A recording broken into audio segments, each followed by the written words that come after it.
Hello and welcome to JoyNews Prime with me, Razak Musbah. We're coming to you from our studios here at Kokomlemile. And we are live on DSTV channel 421 and GoTV channel 125 across all our social media handles and around the world on myjoyonline.com. Coming up, as Muslims complete the 30-day fast of Ramadan, President Mahama calls for unity and religious tolerance across the nation. Of charity. It's also a time to reflect on our responsibilities not only to ourselves and our families, but to our communities and our nation. The principle of self-discipline, compassion, and unity that Ramadan instills in us are the very principles that must guide us. Also, Ashanti Regional Minister remains unfazed by the region's historically hostile stance toward the governing NDC, vowing to prioritize and lead development efforts for the region. Well, we've got this and more for you here on JoyNews Prime. Please do stay for details.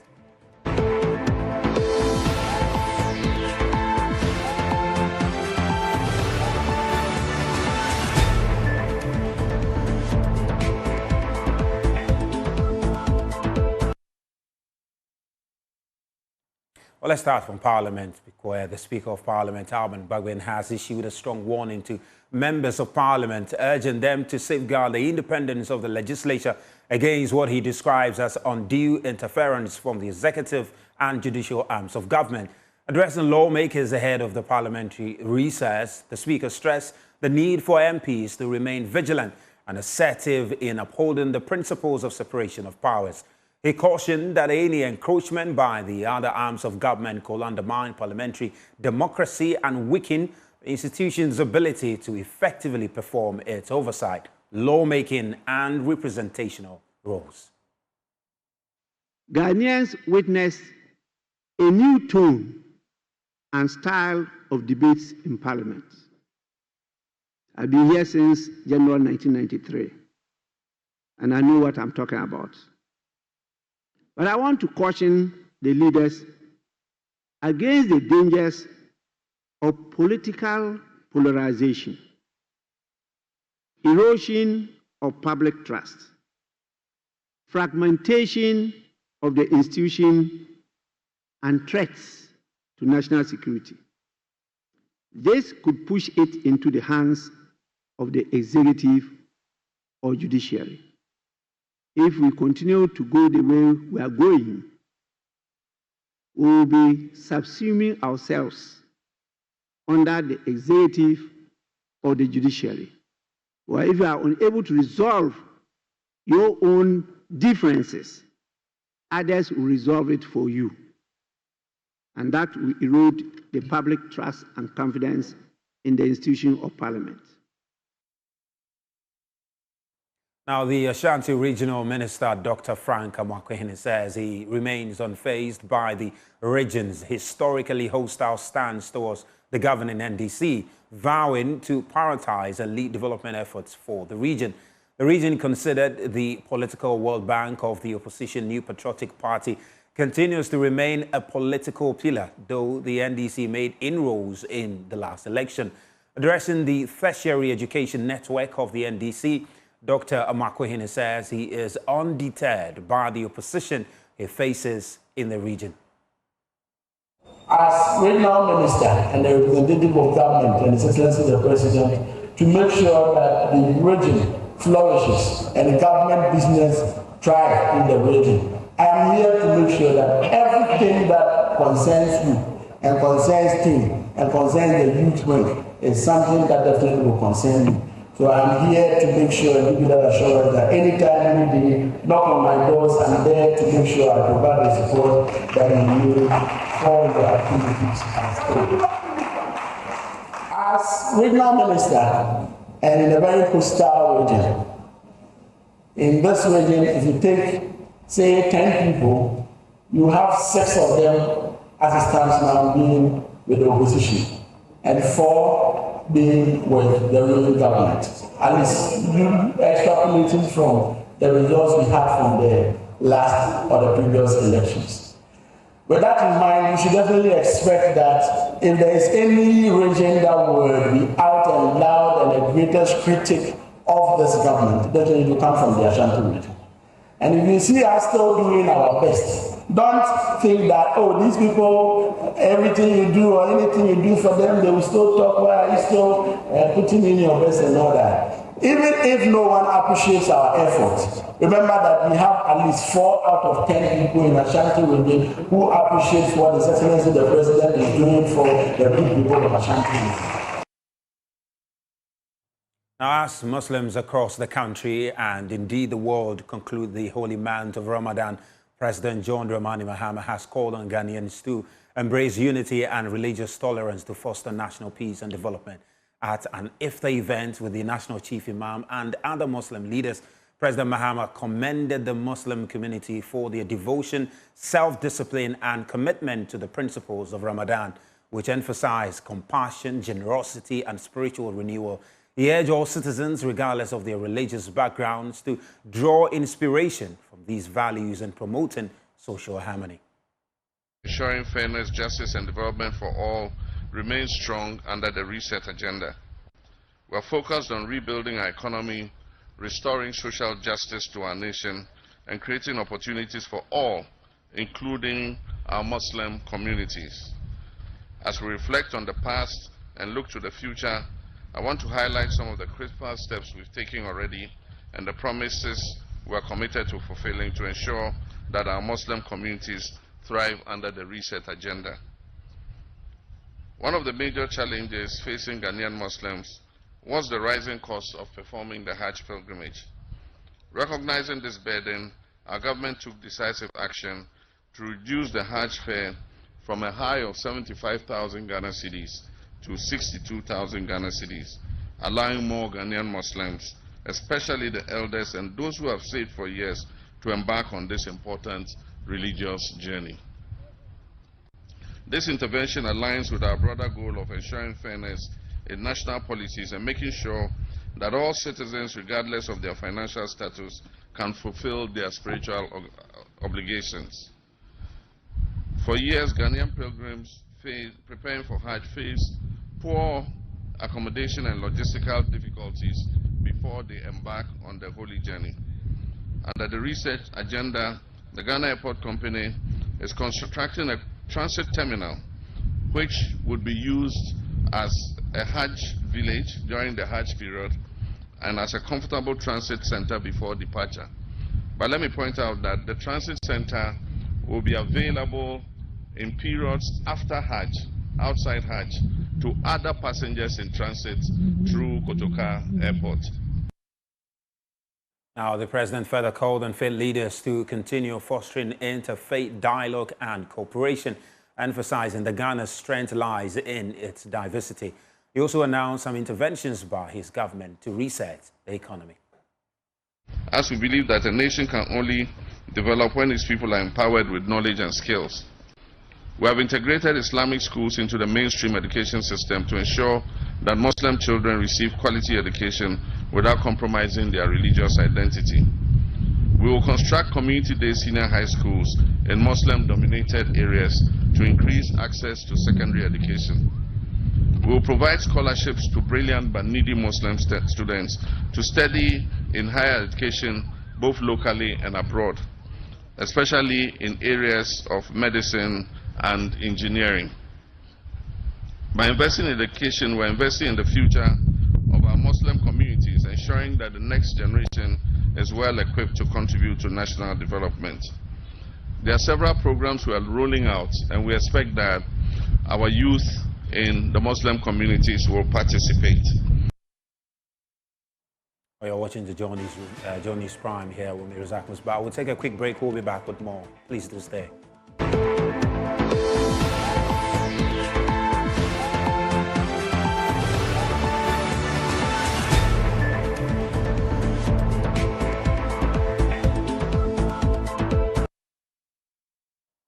Welcome back. Now, Ghana is set to host the 23rd edition of the International Conference on AIDS and Sexually Transmitted Infections from December 3rd to 8th of this year. The conference aims to explore solutions for ending AIDS, STIs, tuberculosis and malaria across the African continent.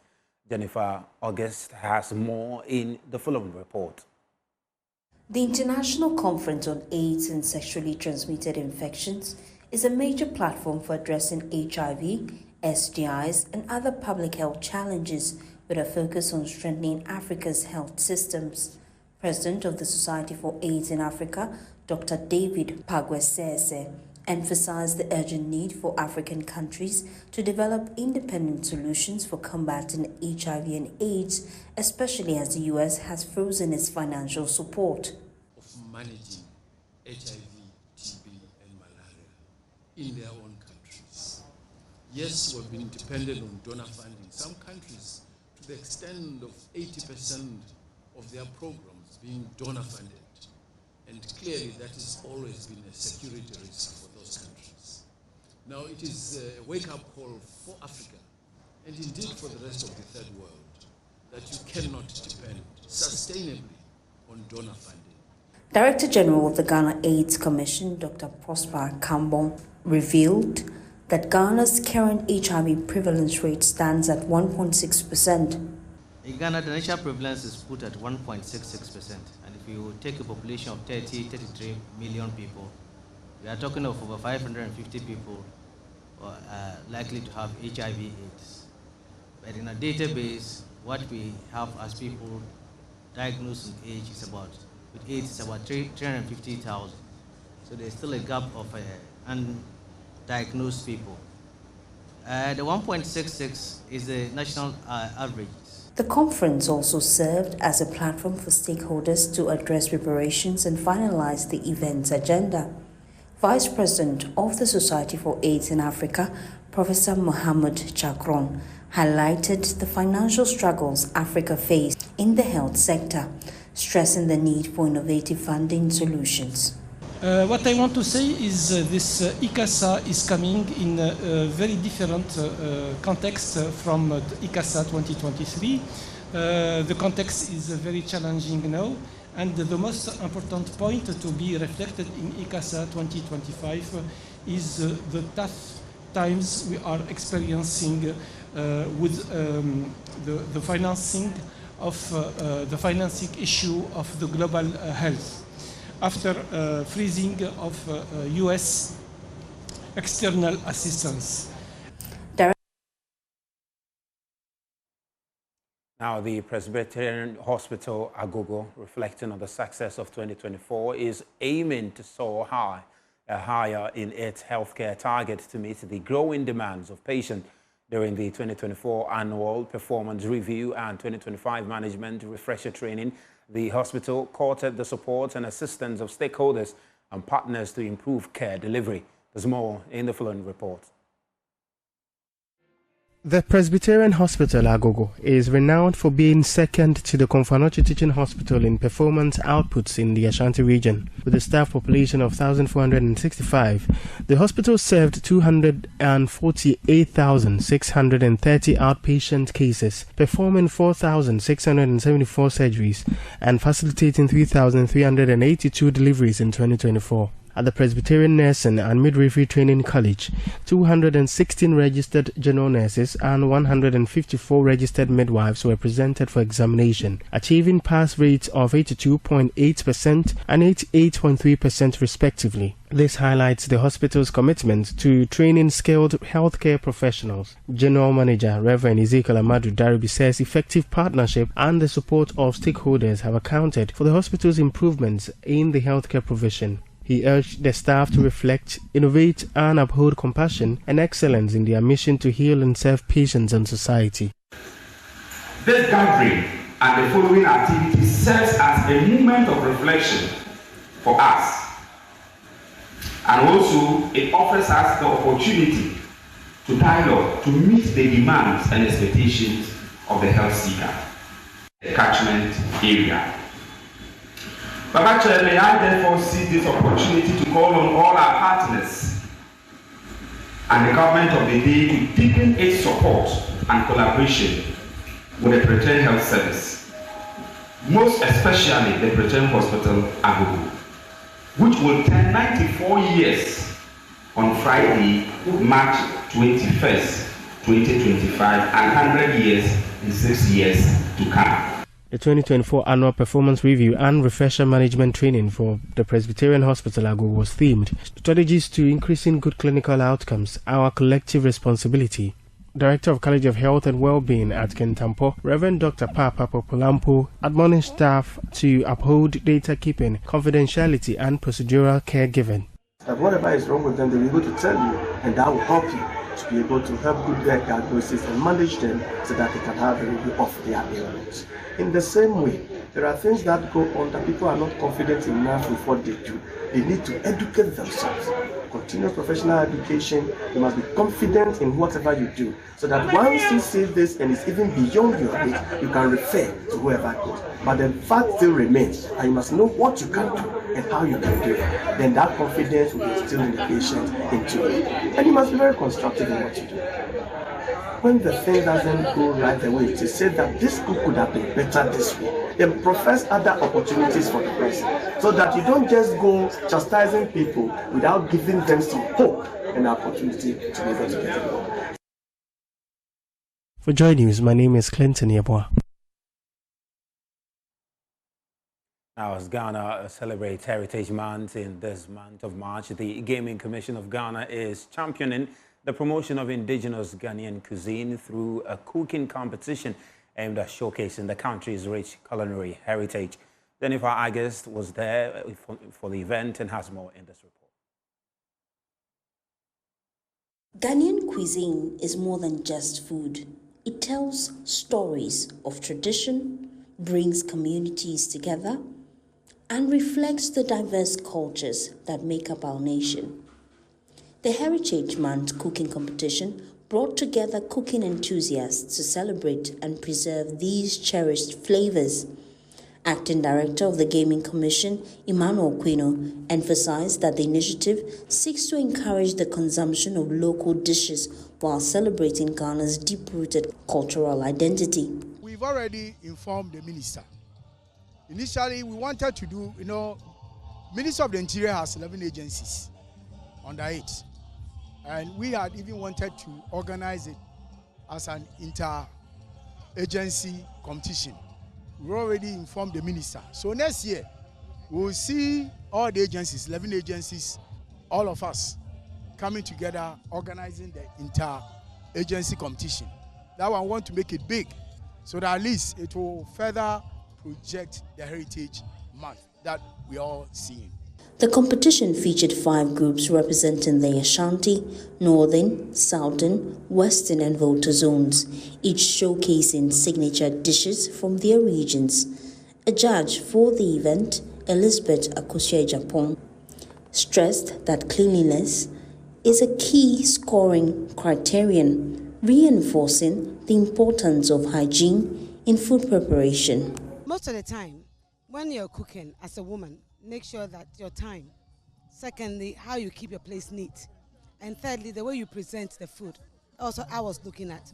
And so going round, I realized that Western, they did what I was expecting to see. And that's why they won. So most of the time, is how clean the area is. Emerging victorious was the Western zone, which prepared braised rice, boiled plantain with contomere, and garden egg stew. A member of the winning team, Benedicta Ando, shared that although the dishes were chosen randomly through a ballot, their preparation and teamwork led to their success. Oh, I am so excited. Well, I knew I was going to win. Because I'm an expert in abomu. Yeah, my mom was a caterer, so she used to cook these kind of dishes. So in the beginning, I was very confident I was going to win. Then we shared the roles, so everybody knew what they were doing, so that we'll be on time and then our food will be ready on time. As Ghana continues to celebrate Heritage Month, preserving our culinary traditions and promoting indigenous food remains essential in keeping our cultural identity alive.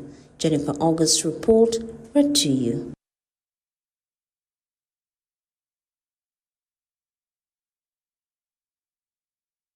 Well, On that Ghanaian, sweet Ghanaian dishes note, we draw the curtains on tonight's edition of Prime News. Umay Razak was back. We've got more stories for you on myjoyonline.com there. And Golden Cakes have now defeated their counterpart Kerala United to advance to the semi-finals of the competition. Underway is the game between Kumasi Ashanti Kotoko and True Democracy FC over there.